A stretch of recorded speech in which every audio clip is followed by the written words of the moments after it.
하나님께서 오늘 생명의 교회에 주시는 말씀은 출애굽기 40장 34절에서 38절 말씀입니다. 출애굽기 40장 34절에서 38절입니다. 구름이 회막에 덮이고 여호와의 영광이 성막에 충만하매 모세가 회막에 들어갈 수 없었으니 이는 구름이 회막 위에 덮이고 여호와의 영광이 성막에 충만함이었으며, 구름이 성막 위에서 떠오른 때에는 이스라엘 자손이 그 모든 행진하는 길에 앞으로 나아갔고, 구름이 떠오르지 않을 때에는 떠오르는 날까지 나아가지 아니하였으며, 낮에는 여호와의 구름이 성막 위에 있고 밤에는 불이 그 구름 가운데에 있음을 이스라엘의 온 족속이 그 모든 행진하는 길에서 그들의 눈으로 보았더라. 아멘. 여러분, 성경에서 인생의 제일 되는 목적을 무엇이라고 말씀하는 것 같습니까? 다르게 질문하면 하나님이 인생을 구원하시는 목적이 무엇일까요? 결론부터 말씀을 드리면 하나님을 예배하고 그를 영원토록 즐거워하는 것입니다. 그러니 만일 우리가 지금 예배하고 하나님을 경배하는 삶이 전혀 기쁘지도 않고 찬송하는 것에 감격이 없고 빨리 안 끝나나? 이런 마음이 있다면 제가 목회를 잘못하고 있거나 아니면 여러분들의 사고나 삶의 방식에 문제가 있거나 아니면 우리가 하나님 말씀을 잘못 배우고 있거나 그 어느 것일 것입니다. 그래서 오늘은 아주 근본적인 우리의 문제, 구원의 목적이 무엇인가 하는 것을 묵상해 보면서 우리 자신을 좀 돌아볼 수 있게 되기 원합니다. 사실 내용은 좀 굉장히 많지만 주제는 성막에 임하셔서 구원을 이루시는 하나님입니다. 한번 따라서 해볼까요? 성막에 임하셔서 구원을 이루시는 하나님. 그러니까 성막과 하나님이에요. 성막에 임하셔서 구원을 이루시는 하나님. 구약에도 그렇고 신약에도 그래요. 이게 구원의 목적이에요. 성막과 하나님의 구원은 아주 밀접하게 관계가 있다, 그런 말씀이에요. 그것도 구약에서도 그렇고 신약에서도 그렇다는 거예요. 하나님께서 이스라엘 백성을 출애굽시키신 목적은 출애굽기 3장 18절에 아주 간단하게 한마디로 요약되어 있어요. 그들이 네 말을 들으리니, 여기서 그들은 누구냐면 이스라엘 백성이고 너는 누구냐면 모세입니다. 출애굽기 3장이에요. 여러분 성경 지금 읽어가고 출애굽기 다 마치셨잖아요. 그러니까 모세를 부르실 때예요. 지난주의 말씀은 바로 이 앞이었죠. 2장 마지막 부분이었잖아요. 오늘은 출애굽기 마지막 부분이에요. 마지막. 그러니까 출애굽기 2장에 모세를 부르시기 막 직전이었고 이제 3장 18절이라고요. 그래서 부르심 가운데에서 하나님께서 모세에게 하신 말씀이에요. 네가 애굽으로 돌아가서 이스라엘 백성들을 만나면 그들이 네 말을 들을 거다.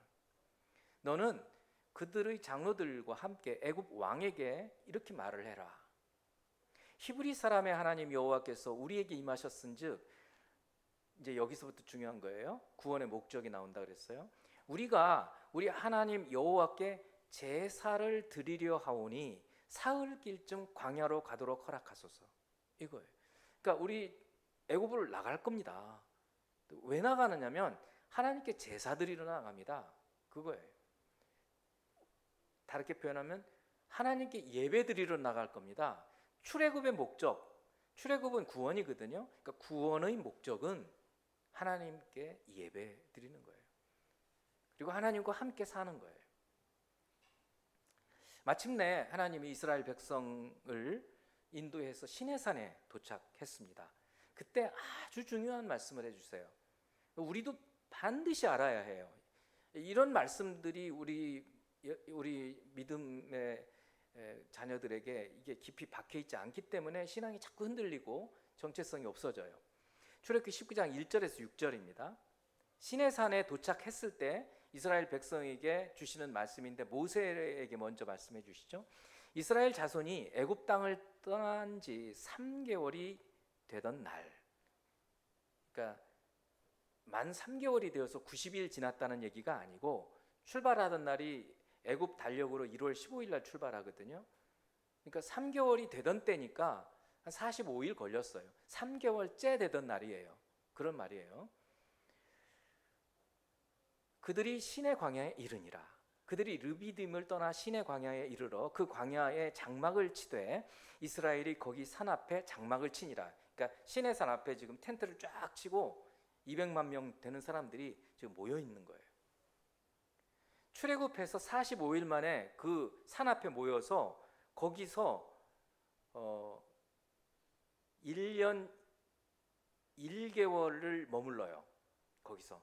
그래서 2년 2월 22일쯤인가 출발을 해요. 민수기가 거기서 출발되는 거예요. 오늘 지금 본문 말씀은 2년 1월 1일이에요. 이게 날짜를 좀 잘 생각하고 하셔야 돼요. 지금 오늘 지금 여기 출애굽기 19장 이때는 출애굽한 지 45일 지나가지고 시내산 앞에 막 진을 치고 있을 때예요. 도착해서. 3절입니다. 모세가 하나님 앞에 올라가니 여호와께서 산에서 그를 불러 말씀하시되 너는 이같이 야곱의 집에 말하고 이스라엘 자손에게 말하라. 이제 4절, 5절, 6절이 아주 중요한 메시지예요. 구원, 아까 출애굽 시키신 목적이 제사, 예배라고 그랬어요. 그 딱 한마디 너무 단순하잖아요. 그 말씀을 이제 풀어서 주시는 거예요. 그 말이 무슨 뜻이지? 그 말은 이런 뜻이야. 그런 말이에요. 4절. 내가 애굽 사람에게 어떻게 행하였음과 내가 어떻게 독수리 날개로 너희를 업어 내게로 인도하였음을 너희가 보았느니라. 이 4절 말씀은 내가 너희를 구원했다 그런 얘기예요. 구원했다. 내가 애굽 사람에게 어떻게 행하였음과 10가지 재앙과 홍해의 기적과 이런 것들을 말하는 거예요. 어떻게 독수리 날개로 너희를 업어 내게로 인도하였고 그 광야 길들에 물이 없을 때 반석에서 물이 나게 하고 아말렉 족속들이 막 공격했을 때 여기 시내산에 오기까지 그랬어요. 지금 그 손을 들면 이기고 손 내려지니까 손을 막 붙들어 가지고 계속 기도하게 하신 그런 이거예요. 독수리 날개로 업어서 여기까지 짧아요. 아직 짧아요. 짧지만 지금 그 얘기를 하고 계시는 거예요. 보았느니라. 그 다음 이제 5절 6절이 아주 중요하다고 말씀드리는 거예요. 세계가 다 내게 속하였나니. 여러분 이 말씀 믿으시죠? 모든 만물이 하나님 거잖아요. 세계가 다 내게 속하였나니. 그런데 너희가 내 말을 잘 듣고, 지금 이스라엘이에요. 지금으로는 여러분입니다. 여러분을 마귀의 손아귀에서 하나님이 구원시켰어요. 출애굽시킨 거예요. 그리고 우리가 여기 모여 있어요. 시내산 앞이라고 생각해 보세요. 세계가 다 하나님 것이지만 특별히 너희가 내 말을 잘 듣고 내 언약을 지키면 너희는 모든 민족 중에서 내 보석이 되고, 이 소유라는 게 보석이에요. 보석. 너희가 내게 대하여 제사장 나라가 되고, 제사장 중보자라 그랬죠? 하나님과 백성들 사이에서 그들의 죄를 대속하게 하는 중보자라 그랬어요.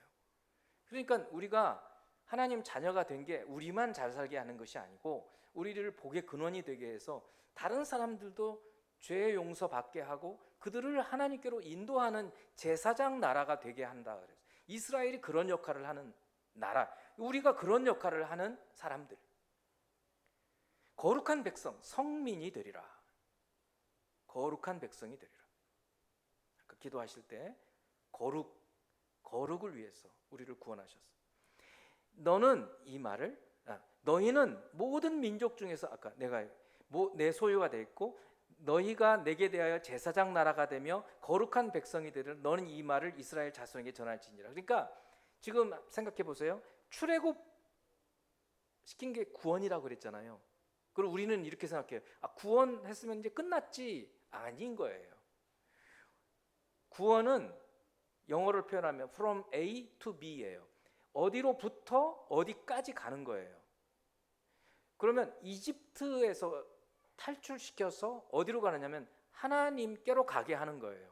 하나님 백성답게 살게 하는 거예요. 가나안 땅에 들어가는 거예요. 우리도 그래요. 예수 믿음으로 구원 받았어요. 구원 받고는 어디로 가야 될지 몰라요. 그럼 안 되잖아요. 예수 안에 사는 거예요. 그것이 구원의 목적이에요. 우리를 구원하신 목적이 하나님 안에서 하나님을 예배하고 영원토록 그를 즐거워하는 것. 이게 우리를 구원하신 목적, 인생의 제일 되는 목적이에요. 이것이 이 출애굽기 19장의 오늘 본문이 아까 출애굽시키신 제사를 위해서 이스라엘 백성을 내놓아라 라고 바로에게 말씀하셨을 때 그 목적을 풀어서 설명해 주신 거예요. 그리고 이 엄청난 목적, 하나님의 거룩한 백성을 만드시기 위한 이 목적을 위해서 성막을 세우는 거예요. 그 성막은요 엄청나게 중요한 겁니다. 출애굽기에서 절반까지는 아니지만 3분의 1 이상이 성막 이야기예요. 여러분 읽어보니까 재미도 없잖아요. 청색, 홍색, 자색 실로 뭐 꼬아서 뭐를 만들고 똑같은 얘기 또 하는 것 같고 뭘 이런, 다 몰라도 되지만 성막이 엄청나게 중요하다. 그리고 오늘 성막의 부품을 다 만들어 가지고 40장 1절을 가면 이제 1년 된 때, 이제 출애굽한 지 2년 1월 1일에 그 부품들을 조립을 해요. 딱 조립을 할 때 하나님이 임재하시는 거예요. 그리고 오늘 본문은 그 임재하시는 모습을 보여주고 있는 거예요. 그래서 제가 여러분 출애굽 전부 읽으신 분들이 이런 얘기였구나라는 것을 알 수 있도록 말씀을 드리는 거예요. 그래서 오늘 본문 40장 34절을 보면 구름이 회막에 덮이고 여호와의 영광이 성막에 충만했다. 각각 사람들이 만들었어요. 만들어 놓은 걸 가지고 이제 다 연합해서 조립을 했더니 구름이 그 회막 위에 임하고 여호와의 영광은 뭐냐면 불기둥 같은 거예요. 벌겋게 타는. 그게 구름 기둥과 불 기둥이 어디 있었냐면 원래는 시내산 꼭대기에 있었어요. 그래서 모세가 거기 올라가서 하나님을 만나고 하나님 말씀 듣고 내려왔었던 거예요. 근데 이제는 그 하나님이 성막에 임하시는 거예요. 하나님이 백성들 사이에 들어와 계시는 거예요. 하나님의 임재인 거예요. 이게 구원하신 하나님의 백성들을 하나님께서 그 가운데 계셔가지고 말씀해 주시는 거예요. 여러분들이 이제 조금 어려운 고비 레위기 들어갔어요. 레위기 읽으실 때 세부적인 건 너무 신경 쓰지 말고 그냥 쭉 읽으세요. 읽으시고 제가 또 다음 주에 레위기 말씀을 설명해 주면 조금 이해가 된다. 그렇게 가시면 돼요. 이렇게 쭉 구약을 읽어 가시면서 이제 여러분 관심을 어떻게 두셔야 되냐면 이 성막이 그렇게 중요해? 하나님이 구원해 놓으시고 성막으로 사람들을 인도하셔서 거기서 예배하게 구원하셨단 말이지. 그리고 그 성막에서 예배하면서 구원을 이루어 가신다는 거지. 이렇게 생각하시면 돼요. 그래서 성막과 하나님이에요. 오늘 성막에 임하셔서 구원을 이루시는 하나님. 풀어서 제목을 말씀드리면 그렇고 간단하게 성막과 하나님이에요. 구약이든 신약이든 똑같다는 거예요. 그래서 이제 구약을 쭉 읽어가시면서 성막, 조금 있으면 성전 되면서 이스라엘 백성과 하나님의 그 성전을 중심으로 어떻게 움직임이 이루어져 가는지를 한번 보시면 이제 성경이 쫙 보이기 시작하실 거예요. 자, 때가 참에 예수님이 이 땅에 오셨어요. 예수님이 세상에 오신 목적이 무엇입니까? 마태복음 1장 21절에 분명히 있어요. 이거는 우리가 성탄절 때마다 항상 인용하는 말씀이기도 해요. 아들을 낳으리니 이름을 예수라 하라. 그렇죠? 이 성탄절 때 말씀 많이 하잖아요. 그런데 그 뒤에 있는 말씀, 이는 그가 자기 백성을 그들의 죄에서 구원할 자. 그러니까 예수님이 이 땅에 오신 목적은 죄로부터 구원하시기 위해서 오신 거예요. 다시 말하면 구원이에요. 출애굽은 이스라엘을 이집트로부터 구원시키신 거예요. 그거는 오늘날 우리 모든 보편적인 인류들의 죄로부터 구원을 보여주는 그림자였어요. 죄로부터 신음하는 것은 애굽에서 신음하는 거 똑같은 거예요. 애굽의 왕은 마귀를 상징해요.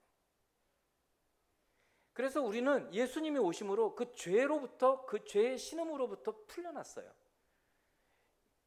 죄로부터 신음 안 하셨던 것 같죠? 여러분 이거 생각하시면 돼요. 죽음의 공포 가운데 살았던 것이 그거예요. 죄가 있으면 죽음이 생각나요. 그러니까 이제는 죄로부터 구원받았다는 얘기는 죽음이 별로 두렵지 않는다 그런 얘기예요. 왜냐하면 이제는 내가 죄인이 아니니까 하나님께 가는데 별로 무섭지가 않아요. 자, 그러나 이게 구원의 끝이 아니라 그랬어요. From A to B라 그랬어요. 죄로부터 구원을 받아서 어디로 가느냐? 하나님께로 가는 거예요. 하나님 안에서 사는 거예요. 예수님께서 이 요한복음 2장 19, 22절 이제 성전 얘기를 제가 할 거예요. 예수께서 대답하여 이르시되 너희가 이 성전을 헐라. 이 성전 얘기가 나오는 거예요. 이 성전은 이제 구약 성경 쭉 제가 말씀을 드리면 처음에 성막, 지금 출애굽기 성막 만드셨죠? 솔로몬 시대에 솔로몬의 성전을 만들었죠. 그런데 이 솔로몬의 성전이 바벨론에 의해서 완전히 무너졌죠. 포로에서 돌아온 사람들이 제2성전을 만들었어요. 이 스룹바벨 성전이라고 해요. 그리고 이 스룹바벨 성전을 헤롯 왕이, 예수님 태어나시는 그때 헤롯 왕이 스룹바벨 성전을 증축했어요. 그래서 이거는 헤롯 성전은 스룹바벨 성전의 증축이에요. 그래서 제2성전이에요. 지금 제2성전을 얘기하고 계시는 거예요. 예수님이 헤롯 성전, 스룹바벨 성전을 증축. 너희가 이 성전을 헐어라. 내가 사흘 동안에 일으키리라. 말도 안 되죠. 여러분 이게 말이 돼요? 안 되잖아요. 그러니까 사람들이, 유대인들이 이렇게 반응을 해요. 유대인들이 이르되 이 성전은 46년 동안에 지었거늘 헤롯이요 이둠의 에돔 사람이라고요. 근데 에돔 사람인데 어떻게 유대 왕이 됐어요? 사바사바를 잘했어요. 로마 사람한테 돈을 많이 벌어가지고 로마에게 막 뇌물을 주고 해서 왕이 됐어요. 근데 유대인들이 싫어할 거 아니에요. 저 얼마나 원수지간아니에요. 에돔, 에서. 그러니까 이 헤롯 왕이 유대 사람들을 환심을 사기 위해서 성전을 그럴듯하게 지어주는 거예요. 그러니까 유대인들이 헷갈리는 거예요. 야, 저 나쁜 놈인 줄 알았더니 성전을 이렇게 멋있게 지어줬네. 46년 걸려서 짓는 거예요. 그런데 네가 3일 동안에 그걸 일으킨다고? 말도 안 돼요. 이게 말도 안 되죠. 그렇죠. 우리 지금 이해의 폭이 그거예요. 유대인들이 지금 그랬어요. 그 다음에 예수님, 그러나 예수는 그 다음 보세요. 성전된 자기 육체를 가리켜 말씀하신 것이라. 예수님이 성전인 거예요. 심지어 제자들도 그 말씀을 몰랐어요. 그래서 21절에 죽은 자 가운데서 살아나신 후에야, 부활하신 후에야 제자들이 이 말씀하신 것을 기억하고 성경과 예수께서 하신 말씀을 믿었더라 그랬어요. 그러니까 예수님은 성전이신 거예요. 하나님이 계신 곳이 성전 아닙니까? 성막은 하나님이 계신 곳이잖아요. 사람이 만든 장막, 텐트지만 그곳에 하나님이 임재하시면 그게 성전이 되는 거예요. 예수님이 성전으로 오셨어요. 자, 이제 구약의 성막 얘기로 조금 더 풀어서 가보도록 할게요. 오늘 본문으로 다시 가요. 40장 34절에서 35절. 구름이 회막에 덮이고 여호와의 영광이 성막에 충만하매 모세가 회막에 들어갈 수 없었으니 이는 구름이 회막 위에 덮이고 여호와의 영광이 성막에 충만함이었으며. 여러분, 이 말씀 그냥 읽어보면서 약간 질문도 생길 수 있어요. 첫째 질문이 이거죠.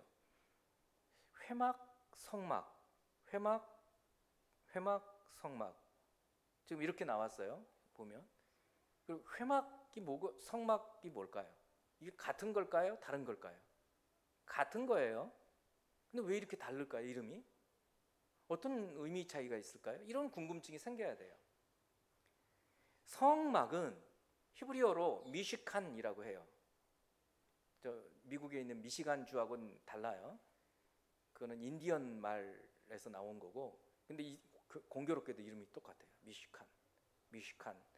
근데 이 미시칸이 무슨 뜻이냐면 거주지라는 뜻이에요. 영어로 dwelling place라고 해요. 그러면 어떤 의미냐면 성막 미시칸이라는 말을 썼을 때에는 하나님의 거주지라는 뜻이에요. 자, 조금 더 생각해 봐요. 하나님이 거주하시는 곳이에요. 아까 제가 말씀했죠. 하나님은 시내산 꼭대기에 계셨었어요.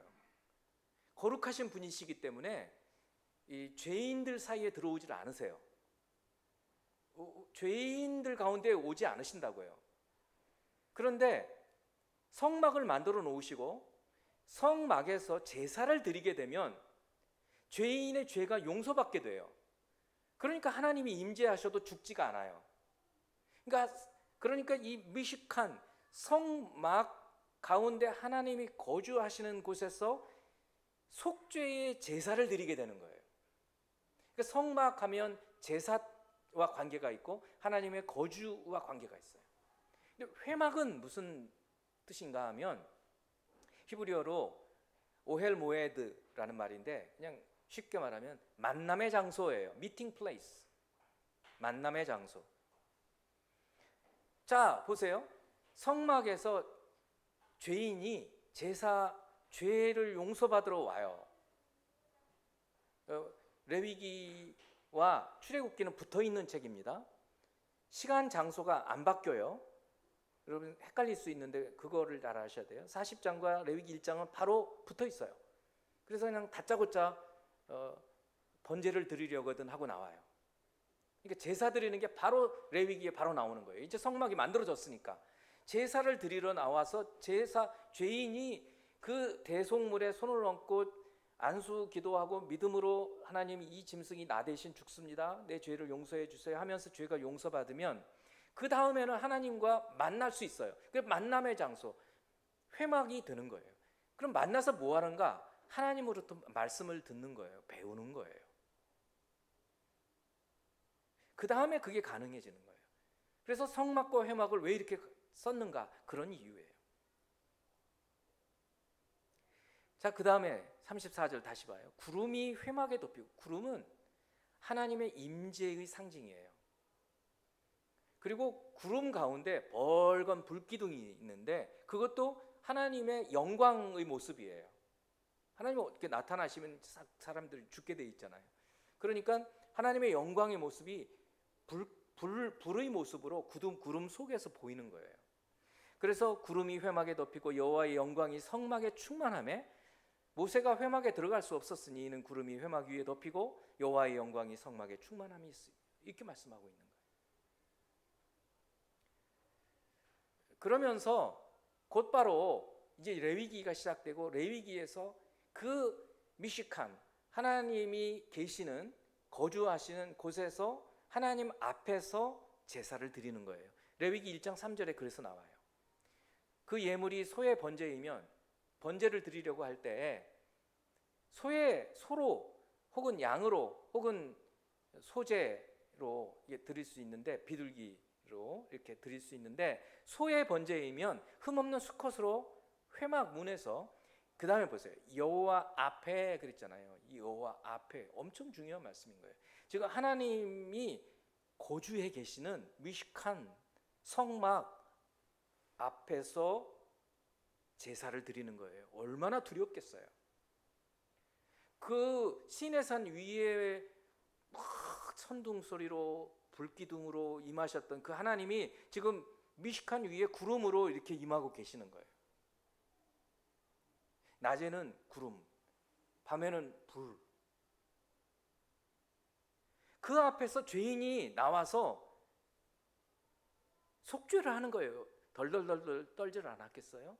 내가 이런 죄를 저질렀는데요, 내가 이 소 양으로 내 죄를 속죄받으려고 합니다. 이게 예배예요. 여호와 앞에서 예물을 드렸습니다. 성막에 거주하시는 그 하나님 여호와 앞에서 예배를 드린 거예요.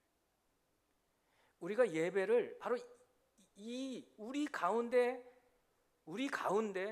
미식한 거주하고 계시는 하나님 앞에서 두렵고 떨리는 마음으로 드려야 되는 거예요. 다시 오늘 본문, 구름이 회막에 덮이고 여호와의 영광이 성막에 충만하매 모세가 회막에 들어갈 수 없었으니 이는 구름이 회막 위에 덮이고 여호와의 영광이 성막에 충만하였다. 이 회막은 만남의 장소라고 그랬어요. 왜 만나는가 생각해 보세요. 만나서 뭐를 하는가? 오늘날도 마찬가지예요. 하나님께 우리의 죄 용서, 그러니까 참회의 기도는 그 회개입니다. 그리고는 이제 말씀을 배우잖아요. 왜 말씀을 배워야 될까요? 생각해 보세요. 여러분, 이스라엘 백성은 애굽에 들어간 지 430년 동안 있었어요. 애굽이 어떤 나라예요? 또 어디로 가게 됩니까? 가나안 땅에 가잖아요. 애굽과 가나안 땅은 지극히 타락한 나라였어요. 그 타락한 문화 속에서 이스라엘 백성들도 타락해 있어요. 늘 보고 배운 게 그거예요. 우리도 마찬가지예요. 우리도 타락한 속에서 구원받아서 교회로 나왔어요. 그런데 또 그 속에 들어가서 살아요. 일주일 내내. 보고 듣는 게 그거예요.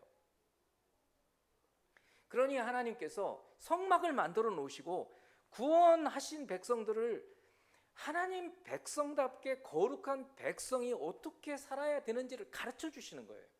그게 레위기예요. 너희가 죄 용서 받으려면 이렇게 해야 돼. 죄 용서 받고 나서 너희가 먹을 걸 아무거나 먹으면 안 돼. 몸에 좋다고 막 먹으면 안 돼.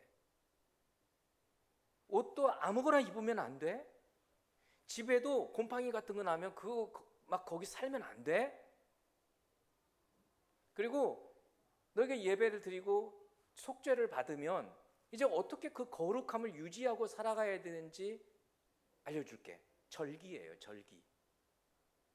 안식일도 그 중에 한 절기예요. 안식일 3번의 유월절, 오순절, 초막절. 일주일 내내 예배드리는 절기예요. 그 3번의 절기는. 안식일은 일주일에 한 번씩 돌아오잖아요. 이 절기를 가르쳐 주시는 거예요. 그래야만 거룩함을 유지할 수 있어요. 우리가 주일 예배 드리지 않고 한 주만 지나 보세요. 여러분 괜찮아요? 저는 안 그렇더라고요. 저는 솔직히 일주일만 예배 안 드리고 교회 안 와도 뭔가 어색하고 좀 이상해요. 그리고 나서 예배 드리고 찬양하고 나면 눈물도 날 수도 있고 마음이 이제 좀 풀린다 이런 생각도 드는 거예요. 이것을 레위기에서 가르쳐 주시는 거예요. 특별히 성적인 관계에 대해서 엄청나게 많이 가르쳐 주셔요. 이게 430년 동안 타락한 애굽 문화 속에서 살았던 이스라엘 백성이 거룩한 백성으로 어떻게 살아가야 되는지를 가르쳐 주신 거예요. 레위기는 어렵지만 엄청나게 중요한 구약 율법의 핵심이에요. 이제 읽어가시는 거예요. 지금 어렵지만 그냥 쭉 읽어가세요.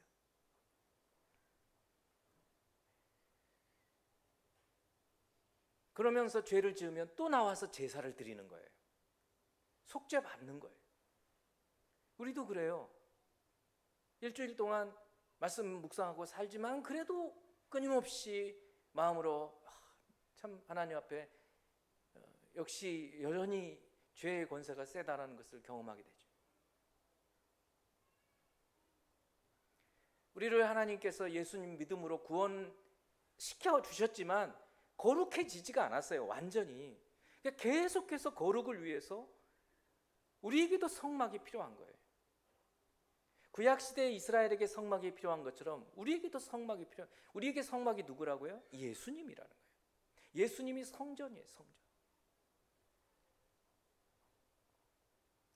그런데 이제 여러분이 성경을, 구약을 쭉 읽어가 보면 기가 막혀요. 이스라엘 백성이 주변 사람들에게 영향을 너무 많이 받는다고요. 우리도 안 그런 줄 아세요? 금방 그렇습니다. 그걸 지키며 살기 위해서 공동체로 사는 거예요. 그래도 어려워요.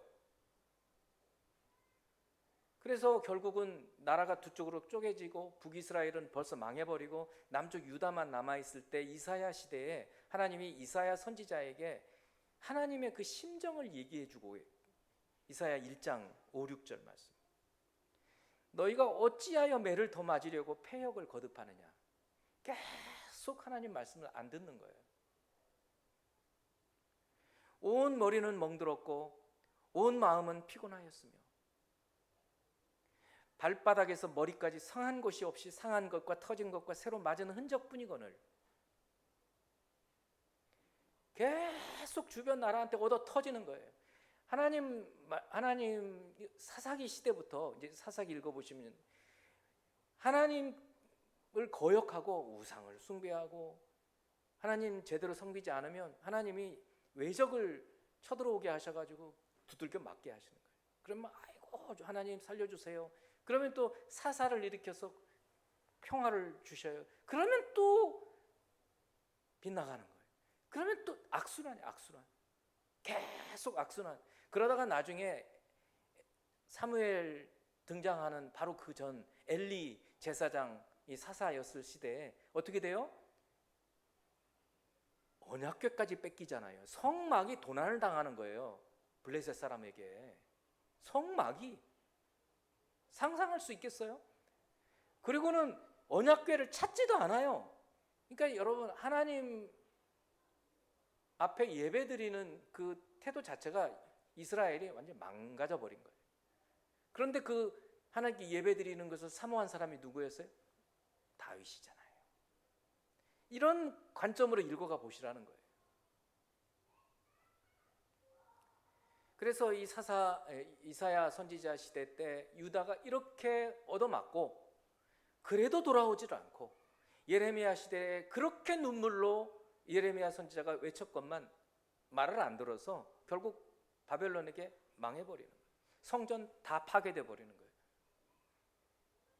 그리고는 하나님이 언약하신 대로 70년 후에 다시 성전을 짓게 하시고, 그럼에도 회복이 안 돼요. 그리고는 예수님이 오시는 겁니다. 이제 신약의 성막으로, 신약의 성막. 신약의 성막이 있나요? 아까 말씀을 드렸어요. 성전, 예수님이 성전이다. 진짜요? 진짜예요. 요한복음 1장 14절. 여러분이 태필린 암송 구절인 거 너무 잘 알고 계시는데, 이제부터는 암송하실 때마다 이제 이거를 꼭 기억하셔야 돼요. 오늘 같이 읽어봅니다. 말씀이 시작. 말씀이 육신이 되어 우리 가운데 거하심에 우리가 그의 영광을 보니 아버지의 독생자의 영광이요 은혜와 진리가 충만하더라. 이렇게 읽어가 버리면 하나도 안 들어오잖아요. 근데 우리 가운데 거하심에, 여기에 주목을 하세요. 거하심에 무슨 뜻이에요? 거주하심에, 이런 뜻이에요. 우리 가운데 거주, 동거하심에. 그러니까 이게 이제 신약은 헬라어니까 이 헬라어의 그럼 뜻을 돌아가 보면 어떤 뜻이냐면 텐트를 치시다, 그런 뜻이에요. 그러니까 말씀이 육신이 되어서 예수님이 오셔가지고 우리 가운데에, 여기 우리는 제자들이에요. 제자들 가운데 텐트를 치고 계셨다는 거예요. 텐트는 뭐를 얘기해요? 성막을 치고 계셨다. 예수님이 와 계시는 것을 성막으로 본 거예요, 사도 요한이. 그리고 그 다음에 뭘 봤어요? 영광을 봤다 그러잖아요. 영광. 그 무슨 영광이에요? 아까 우리 출애굽기 40장에서 성막 위에 임하시는 하나님의 영광 봤잖아요. 그 영광인 거예요. 예수님이 성막으로, 성전으로 와 계시는 것을 본 거예요. 예수님은 성전으로 오신 거예요. 너희가 이 성전을 헐어라, 내가 사흘 만에 일으키리라. 예수님의 육체를 얘기하신 거라고요. 말씀이 육신이 되어 우리 가운데 텐트를 치고 성막으로 와 계시며 우리가 그의 영광을 보니 아버지의 독생자의 영광이요 은혜와 진리가 충만하시더라. 그러신 거예요. 여러분, 요한계시록 3장 20절은 소아시아의 7교회, 세상에 있는 모든 교회들의 대표급인 7교회, 그 중에 마지막 라오디게아에게 주신 말씀이에요. 볼지어다 내가 문 밖에 서서 두드리노니, 여기 나는 예수님이죠. 예수님이 누구 문이냐면 라오디게아 교회의 문이고, 그리고 자기가 옳다고 생각하고 진짜 예수님을 받아들이지 않는 성도들, 그런 사람들도 있어요. 자기가 뭐든지 옳대요. 저는 지금도 내가 제대로 예수 믿고 있느냐 끊임없이 의심하고 끊임없이 돌아보고 끊임없이 말씀이 저한테 가르쳐 주시는 것을 배워가고 있는데, 조금 안다고 내가 다 배웠대. 그런 사람들, 눈 먼 사람들, 라오디게아 교회 사람들에게 해주시는 말씀이에요. 내가 문 밖에서 두드리노니 누구든지 내 음성을 듣고 문을 열면, 무슨 문일까요? 마음 문을 열면. 지금 주님이 말씀해 주시는 말씀에 마음 문을 열어놓고 강팍하지 말고, 내가 옳다고 생각하지 말고, 내 이 말씀 처음 듣는데 하고 받아들이고, 내가 그동안에 잘못 알았나 봐 하고 버리고, 마음 문을 열면 어떻게 되느냐? 주님이 동거하신다는 거예요. 동거가 뭐예요? 같이 음식 먹고 사는 거잖아요. 나는 그에게로 들어가 그로 더불어 먹고 그는 나로 더불어 먹으리라. 함께 식사, 함께 사는 거예요. 주님이 우리 가운데 들어오시는 거예요. 이게 예수님을 영접하는 거잖아요. 너희가 내 안에, 내가 너희 안에 거하면 무엇이든지 원하는 대로 구하라, 그리하면 이루리라. 주님이 성전으로, 성막으로 우리 가운데 와 계셨음을 사도 요한은 보고, 그 당시에는 몰랐죠. 나중에 보고, 하나님의 영광이야. 은혜와 진리가 충만해. 그리고는 예수님이 사도 요한 나중에 반모섬에서 환상 가운데 교회들을 보게 하면서 라오디게아 교회에게 주신 말씀이, 그 문을 열어라. 내가 자꾸 문을 두드리는데 왜 이렇게 문을 안 여니? 열면 내가 들어가. 마음 활짝 여는 여러분이 되기를 축원합니다. 주님을 늘 받아들이시는, 성령으로 이제 오시는 거예요. 이제는 복음서에서 예수님께서 승천하시고 서신서에서 이걸 조금 더 분명하게 말씀해요. 성령으로. 고린도전서 6장 19절, 아주 이거는 아예 그냥 떠먹여줘요. 너희 몸은 너희가 하나님께로 받은 바 너희 가운데 계신 성령의 전, 뭐예요? 성전. 너희 몸, 너희가 성전이야. 알지 못하느냐? 너희는 너희 자신의 것이 아니다. 이 6장의 문맥은 개인을 얘기해요. 그런데 3장은 같은데 이거는 공동체, 교회를 얘기를 해요. 너희는, 여기 너희는 고린도 교회를 얘기해요. 너희가 하나님의 성전인 것과, 보세요, 개인뿐만 아니라 믿는 사람들의 모임인 교회가 하나님의 성전인 거예요. 하나님이 쉐키나, 하나님의 영광으로, 아까 미시칸으로, 성막으로 와 계시다라는 거예요. 근데 우리가 잘 몰라요. 그거를 둔감해요. 그런데 점점 여러분들이 느껴가실 거예요. 처음에는 성령이 내 가운데, 내 안에 계시나 의심해요. 몰라요. 예수를 믿고 있어도.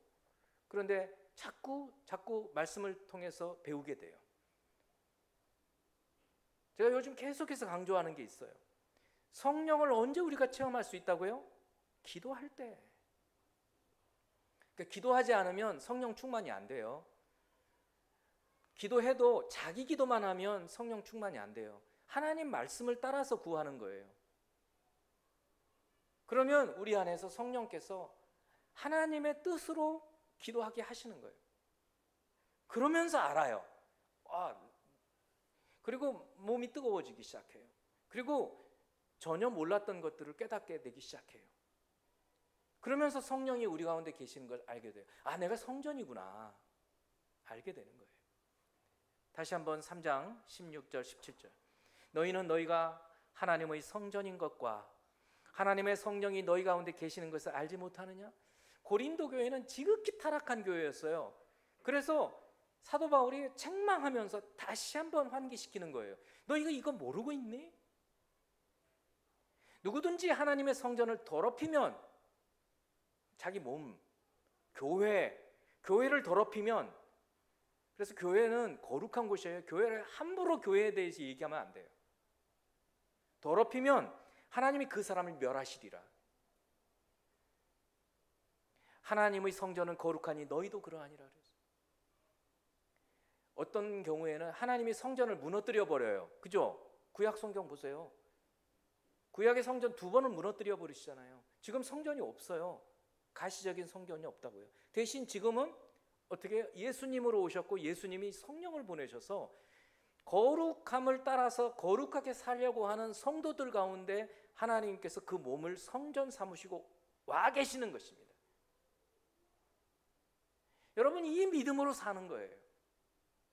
출애굽기 40장에 하나님의 영광이 성막 위에 임하고 구름이 회막 위에 임한 것은 이제 우리를, 이 몸을, 예수 그리스도를 믿는 우리를 성전 삼으시고 우리 가운데 와 계시는 성령님께서 하나님의 뜻을 따라서 살게 하시는 거예요.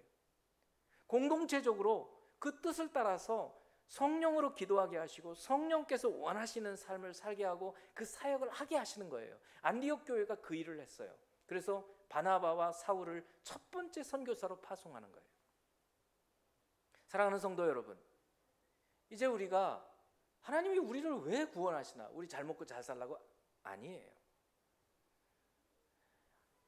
하나님을 즐거워하고 하나님을 예배하고 하나님과 즐거워하고 영원토록 그와 함께 살게 하기 위해서예요. 그래야 우리가 천국 가도 지루하지 않죠. 여러분, 혹시 천국 가면 재미 하나도 없겠어, 이런 얘기하는 사람이 있을 거예요. 이 세상이 즐거운 사람들이에요.